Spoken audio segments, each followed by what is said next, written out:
Today we're going to be talking about 10 things that I stopped doing that helped to evolve my style. Over the last few years, I have really been honing in on my style, kind of adjusting my style, finding what really works for me for my age. I am 51 years old. For my body type, I'm definitely more hourglass, and for what really makes me feel like the best version of me. So I thought I would share my 10 tips with you that I have been doing fairly consistently for the last 2 years. Number one, I have been getting creative with items I already own instead of just always buying the newest, greatest, trendiest thing.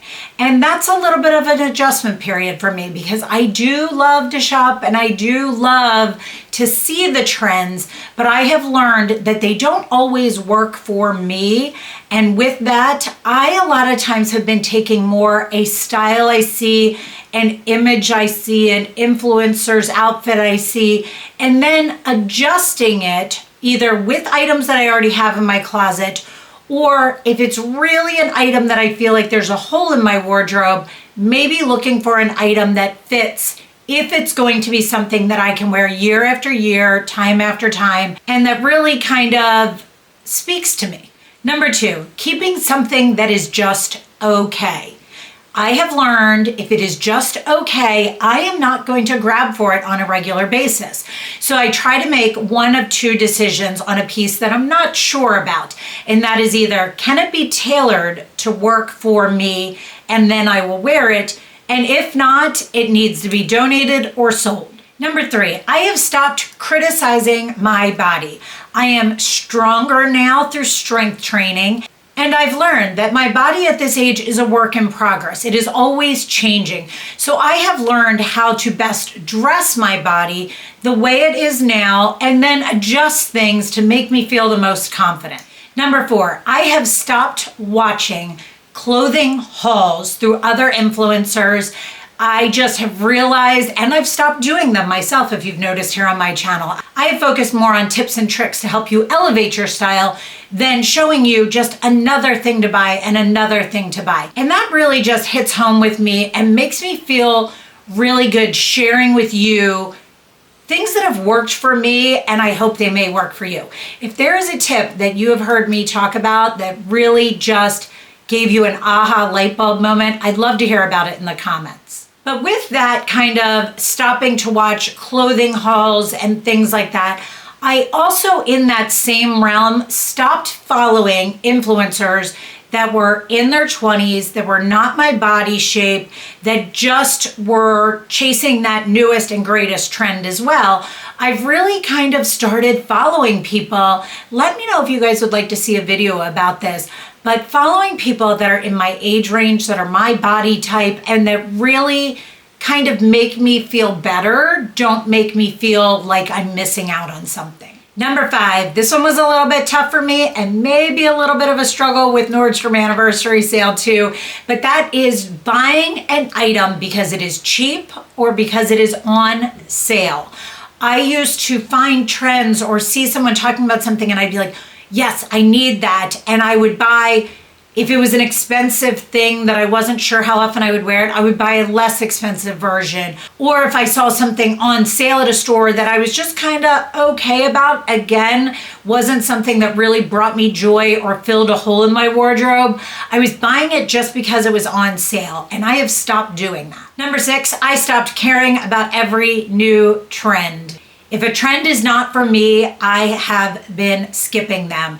And sometimes that's a little bit difficult, but also it makes me take a harder look at a trend and really decide if it's something that works for me and my body and if it brings me joy or fills a hole in my wardrobe. And that has really been game changing. Number seven is I have been dressing for my age, not for a feeling. I think a lot of times when we see people wearing things or showing things, we think we're going to get the feeling that they are showing us by wearing that. And I've kind of stopped that and I've started dressing for my age, for what I'm comfortable in, again, for what fits my body type. And with that, it has given me a better feeling than anything I was chasing.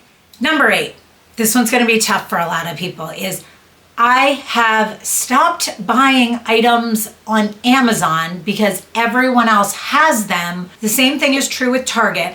I have stopped shopping at these places for clothing items. A, because a lot of times they are more trendy items. And B, because honestly, if I'm seeing everybody wearing it, I'm not particularly anymore wanting that. I like to have my own style and wear what makes me feel good. I don't want to be wearing something that I might show up somewhere and everyone else is wearing the same thing. Now there's a difference between everyone, maybe, or a few people wearing a beautiful white blouse or a nice pair of pants. It's that more Amazon and Target have that like print, that style, that whatever, that kind of look that you know when someone else has the same exact thing. And I've just kind of gotten away from that. Number 9 kind of ties into that as well. And I have truly stopped caring what other people think about what I'm wearing. I used to kind of more dress down a little bit when I was going out to dinners and things because I knew I had friends that might not be as dressed up as me, and or the same thing to a party or an event. And now I have truly started dressing for me, and with that, even if I'm overdressed, I would rather be the most overdressed person in the room and be comfortable in what I'm wearing than trying to fit in now.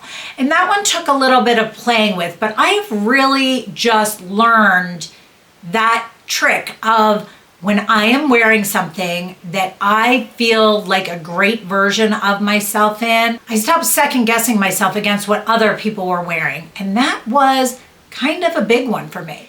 Number 10 is going to be one that I think might have some feelings one way or another to it. And I'd love to hear your thoughts down below on this.